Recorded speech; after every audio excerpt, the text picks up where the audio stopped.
Welcome back to the show. We got a great one lined up for you. The catalyst for crypto and XRP. We're going to take a look at it. Ripple becomes the next JPMorgan, but of crypto. And how about walled gardens? They're very real. We're going to hear Monica Long talk about them. Somebody roll that beautiful intro.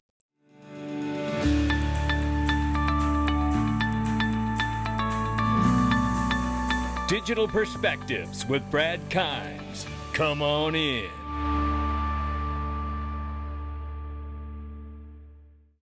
Welcome back to the show. You can follow us on X, YouTube, and DigPerspectives.com for exclusive content. Right now, $3.51 trillion market cap for crypto. The market is up 1.5% here.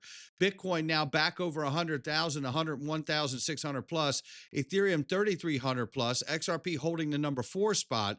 We're 227. We're up 4.1 on the 24, and we're still off 8.8 on the 7-day. Looking at the range of price, ranging between 217 and 236. We'll keep an eye on it at 227.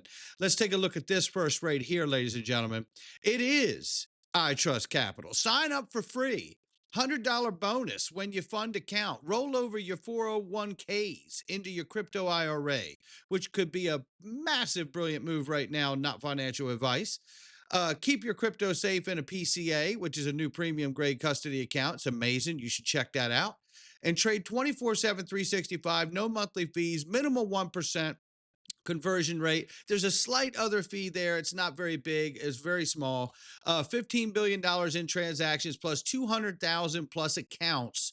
That's what you get with iTrustCapital, and amazing customer service, I don't mind telling you.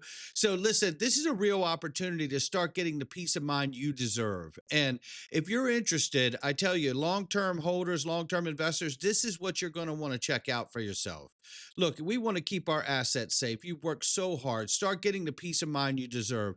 Click the link for iTrust right under any video at the top, the very top link, and get started today. You're absolutely going to love it. Now let's take a look at this because you're going to love this too. This here is some incredible, incredible pictures of the kind of views you'll have every single day after moon down in the panhandle of Florida with the most beautiful white, silky, sandy beaches and beautiful blue-green Caribbean water, but you never have to leave the continental U.S.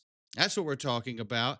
Yeah, and look at the amazing food they have there. Oh my gosh, and the people are so wonderful and nice, and there's so many things you can do down there, and these properties are absolutely gorgeous. And if you want to have them for your family after moon, you could do so. But listen, think about this right now. Think about the craziness going on in New York, right? Think about all of that going on with the mayor there and all this crazy stuff he's talking about getting ready to do. People are looking for a place they can go to get away from the craziness. And look at this view right here. And you can absolutely do it here with your family. Look, I mean, no property tax in Florida. That's what the governor's doing down there.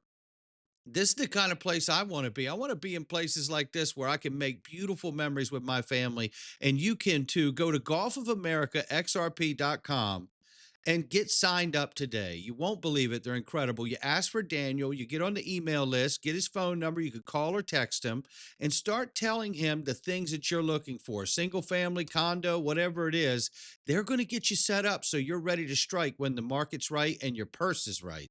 And I tell you, I am super excited to get a spot for my family down there at some point. And I've already been down there looking, so I love it. GolfOfAmericaXRP.com. Click the link underneath the video. Get started with them. And here we see Franklin Templeton's XRPZ ETF now listed on the DTCC after latest S1 amendment. Come on in. Yeah, this is beautiful because it's just an array of these S1 or ETFs that are lining up to get the short approval, right? That's what they're all doing here. Just like Wisdom Tree has submitted an S1 registration statement with the US SEC to launch a fund tracking the performance of the Coinbase 20 index, which includes the 20 largest cryptos, including Bitcoin, Ethereum, XRP, Solana, and Cardano. And listen, this just reminds me of what we heard from Matt Hogan from Bitwise, because I think he made a great point. Not only is it exciting looking at all these other potential ETFs for different token projects like XRP and others to launch, yeah, very exciting.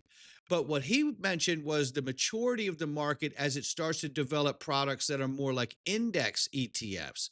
I think he's got it right there. As the market really matures and develops, you're going to see a huge demand for people to want to have access to an index ETF for crypto basket of different assets. And that is going to be a very exciting time when that unfolds.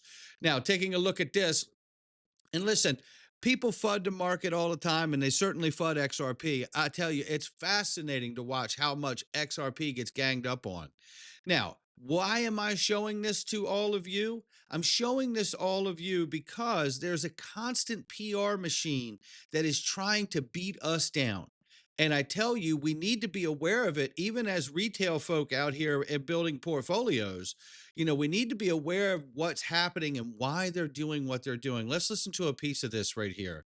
Say is this: I don't like investments where you don't know what you own.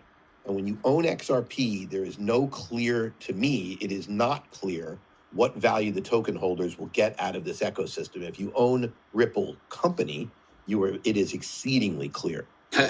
Then they go into a barrage of trying to sort, you can't get it. And I got to be honest, it is some of the most short bus stuff I've ever heard in my life. God bless him.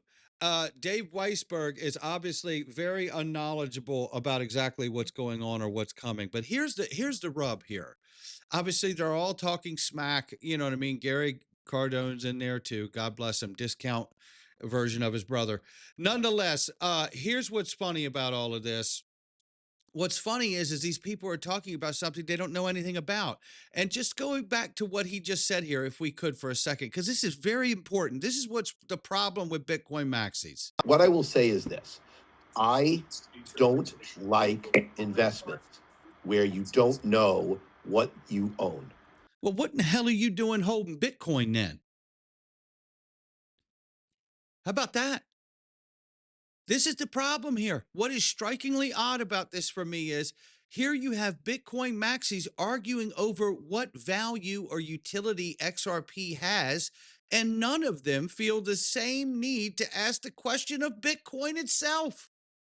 And I'm a holder of Bitcoin, and I know that it doesn't do anything. Nothing meaningful. Because if it did, they'd be shoving that up our ass. But that ain't happening either. So the reality is that, it is a use case. It doesn't have a use case. It's digital gold is a story. We'll see what the market thinks about the digital gold. But I tell you one thing, you better damn sure hope that they put it in a U.S. government reserve, a strategic reserve. And that's why I'm holding it. Because if it doesn't make that, well, guess what? Then I probably will change my position, but that's not financial advice. But I'm just telling you what metrics matter. These Bitcoin maxis talk about XRP and not understanding the value, and they're holding the biggest token in the world that doesn't do a damn thing. Think of it for a moment. And then this guy here from Solana, well, I tell you, again, the PR machine, but he's on Paul Barron. And Paul Barron sets it straight. He doesn't let him get away with it. Take a listen. Ripple, I give them credit. They're led by extremely smart people. They've managed their balance sheet exceptionally well, and they've been able to, build some real businesses here. But it's very clear that they are aligning themselves around stablecoins. And I think the XRP community needs to understand and wake up to what's actually happening, which is basically stablecoins. That's the big play that they're making. Again, all respect to them because that's the right move, but they are far behind on stablecoins. I mean, they are XRPL, which has I don't know that around $100 million of. Yeah, it's $1 billion in terms of where RLUSD is right 90% now. 90% of which is not on XRPL.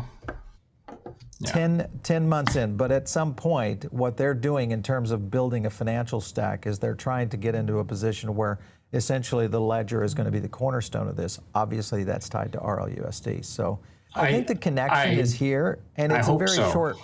Okay, well, according to what Garlinghouse is telling us, we can only go off of what the CEO of Ripple is saying, is that this is the plan. So if they execute, then this model would be, in essence, the model that they've been trying to build. Now, granted, you throw the lawsuit out of the situation, you throw what's happened with the administration, which has been anti-crypto for quite some time.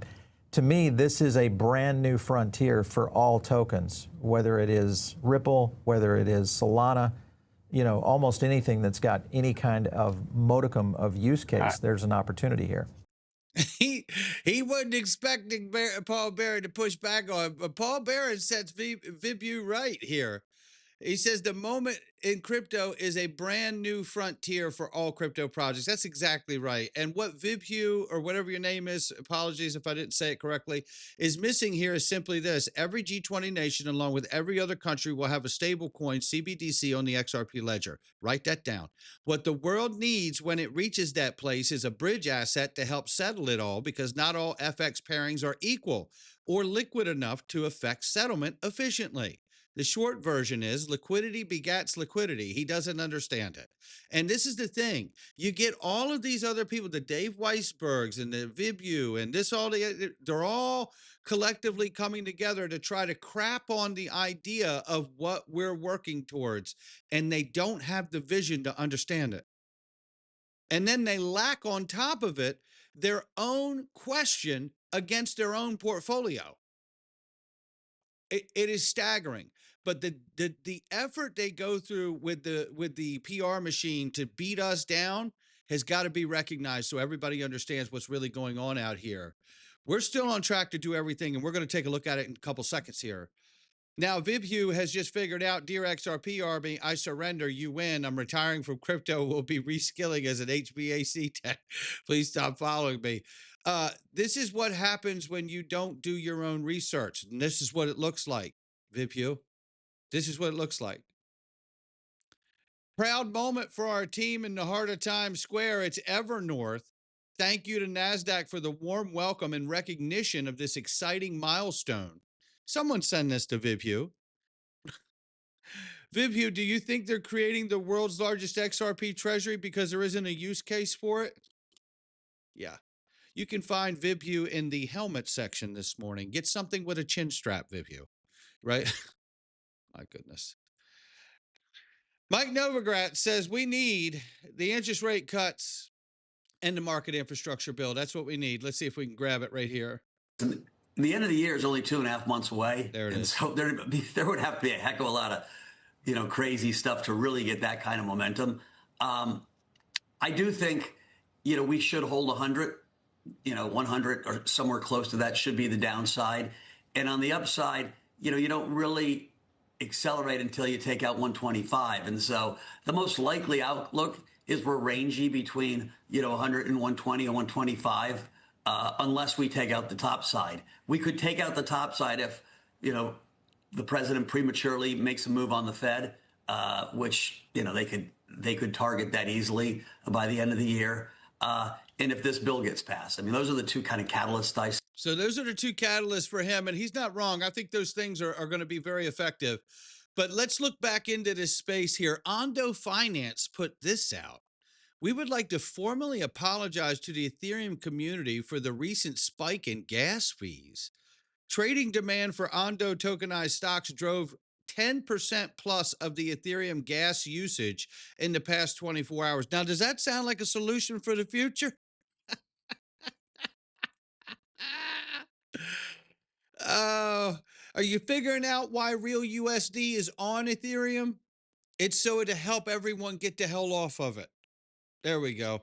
Yeah, I don't mind saying it. I don't work for Ripple. I'll say it. How long before the open market chooses to move to other protocols that are cheaper and more efficient, like the XRP ledger and others? It's not going to be long. They're going to figure it out. You think people are going, no, I'm loyal to Ethereum. I'm just going to keep paying these crazy fees. That is not the way the world works. And here is an article here. It says how XRP and real USD are making Ripple the JPMorgan of crypto. Now, I could read this whole thing, but you can breathe a sigh of relief. I'm not going to do it. But you guys get most of this. because and by most of this, I was like, I don't need to read the whole thing to you because you guys understand the loop here of what's happening. A closed loop of liquidity and trust. Now, what makes Ripple's strategy distinct from its competitors is how deeply integrated its internal ecosystem has become. Ripple's liquidity design is intentionally circular. Institutional clients trade through Ripple Prime, store assets in Ripple custody, and settle payments via Ripple Payments, all using XRP and real USD as the connective tissue. And now they also bought Palisades that are going to have a wallet too. The result of this closed liquidity loop that reduces friction, improves velocity, and keeps value circulating within Ripple's own ecosystem. Notably, this mirrors the walled garden model that Apple perfected in consumer tech, which gives it control over every layer from hardware to app store. Now you go down here, and Monica Long even says herself down here. Monica Long framed the company's mission succinctly. According to her, the company is focused on modernizing how value moves across borders by replacing legacy systems built on walled gardens and fragmented payment rails with open interoperable infrastructure.